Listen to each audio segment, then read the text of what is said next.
Okay, what is a Constituent Assembly? The drafting of the document called the Constitution was done by an assembly of elected representatives, and they were called the Constituent Assembly. Elections to the Constituent Assembly were held in July 1946. Its first meeting was held in December 1946. Soon after, the country was divided into India and Pakistan. The Constituent Assembly was also divided into the Constituent Assembly of India and that of Pakistan. The Constituent Assembly that wrote the Indian Constitution had 299 members. The Assembly adopted the Constitution on 26 November 1949, but it came into effect on 26 January 1950. To mark this day, we celebrate January 26 as Republic Day every year. Okay, to know about the makers of the Indian Constitution, please read the information about all the makers of the Indian Constitution given in your textbook. You needn't memorize, but just give examples to support the following statements. The Assembly had many members who were not with the Congress. The Assembly represented members from different social groups, and members of the Assembly believed in different ideologies. For example, Rajendra Prasad, Jaipal Singh, H.C. Mukherjee, G. Durgabai Deshmukh were few among them. Please read and understand all the information given in your textbook. Okay, why should we accept the constitution made by this assembly more than 50 years ago? The constitution does not reflect the views of its members alone. It expresses a broad consensus of its time. Many countries of the world have had to rewrite their constitution afresh because the basic rules were not accepted to all major social groups or political parties. In some other countries, the constitution exists as a mere piece of paper. No one actually follows it. The experience of our constitution is different. Over the last half a century, several groups have questioned some provisions of the constitution, but no large social group or political party has ever questioned the legitimacy of the constitution itself. This is an unusual achievement for any constitution. The second reason for accepting the constitution is that the Constituent Assembly represented the people of India. There was no universal adult franchise at that time, so the Constituent Assembly could not have been chosen directly by all the people of India. It was elected mainly by the members of the existing provincial legislatures that we mentioned above. This ensured a fair geographical share of members from all the regions of the country. The assembly was dominated by the Indian National Congress, the party that led India's freedom struggle. But the Congress itself included a variety of political groups and opinions. The assembly had many members who did not agree with the Congress. In social terms, too, the assembly represented members from different language groups, castes, classes, religions, and occupations. Even if the Constituent Assembly was elected by universal adult franchise, its composition would not have been very different.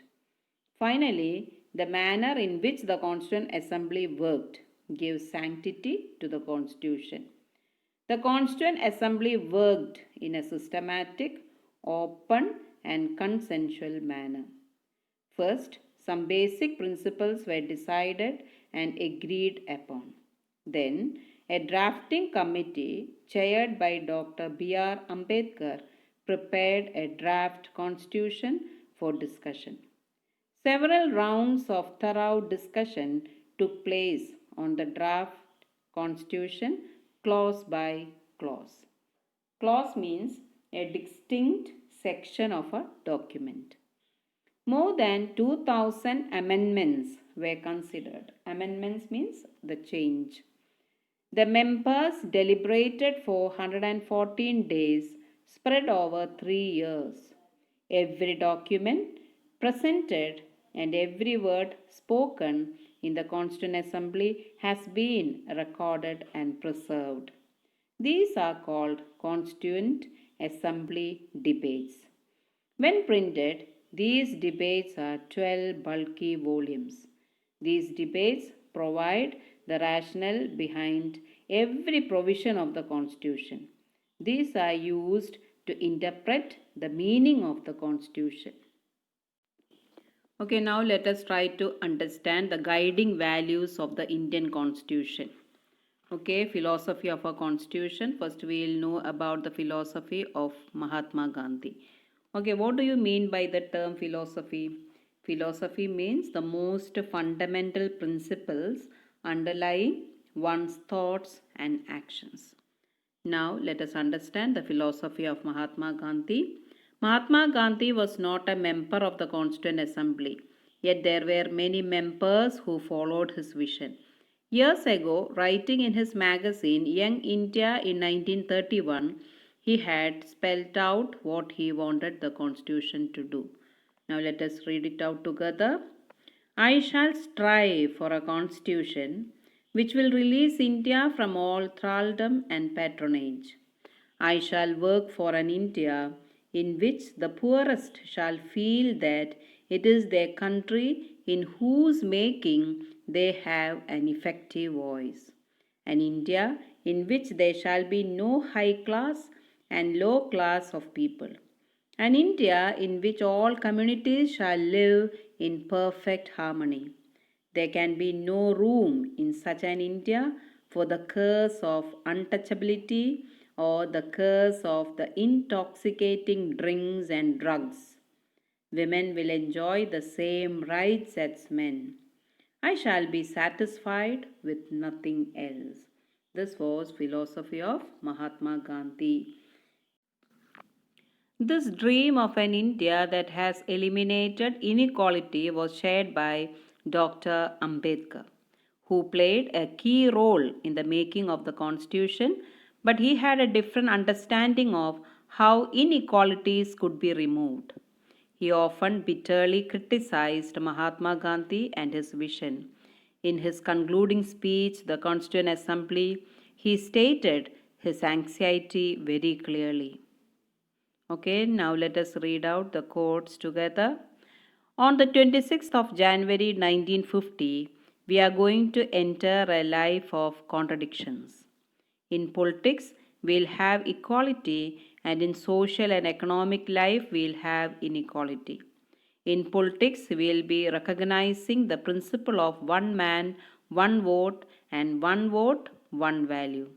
In our social and economic life, we shall, by reason of our social and economic structure, continue to deny the principle of one man, one value. How long shall we continue to live this life of contradictions? How long shall we continue to deny equality in our social and economic life? If we continue to deny it for long, we will do so only by putting our political democracy in peril. Finally, let us turn to Jawaharlal Nehru giving his famous speech to Constituent Assembly at the stroke of midnight on August 15, 1947. Long years ago, we made a tryst with destiny. Tryst with destiny, tryst with destiny. And now the time comes when we shall redeem our pledge, not wholly or in full measure, but very substantially. At the stroke of the midnight hour, when the world sleeps, India will awake to life and freedom. A moment comes, which comes but rarely in history, when we step out from the old to the new, when an age ends, and when the soul of a nation, long suppressed, finds utterance. It is fitting that all his solemn moment we take the pledge of dedication to the service of India and her people and to the still larger cause of humanity. Freedom and power bring responsibility. The responsibility rests upon this assembly. a sovereign body representing the sovereign people of India. Before the birth of freedom, we have endured all the pains of labor, and our hearts are heavy with the memory of the sorrow. Some of those pains continue even now. Nevertheless, the past is over and it is the future that beckons to us now. That future is not one of ease or resting, but of incessant striving, so that we may fulfill the pledges we have so often taken and the one we shall take today. The service of India means the service of the millions who suffer. It means the ending of poverty and ignorance and disease and inequality of opportunity. The ambition of the greatest man of our generation has been to wipe every fear from every eye. That may be beyond us, but as long as there are tears and suffering, so long our work will not be over. Okay, after reading these three quotations, identify one idea that is common to all these three and what are the differences in their ways of expressing that common idea. Okay, now let us try to understand the philosophy of the Constitution. The Constitution begins with a short statement of its basic values. This is called the preamble to the Constitution. Taking inspiration from American model, most countries in the contemporary world have chosen to begin their constitutions with a preamble. Let us read the preamble of our Constitution very carefully and understand the meaning of each of its key words. The preamble of the Constitution reads like a poem on democracy. It contains the philosophy on which the entire Constitution has been built.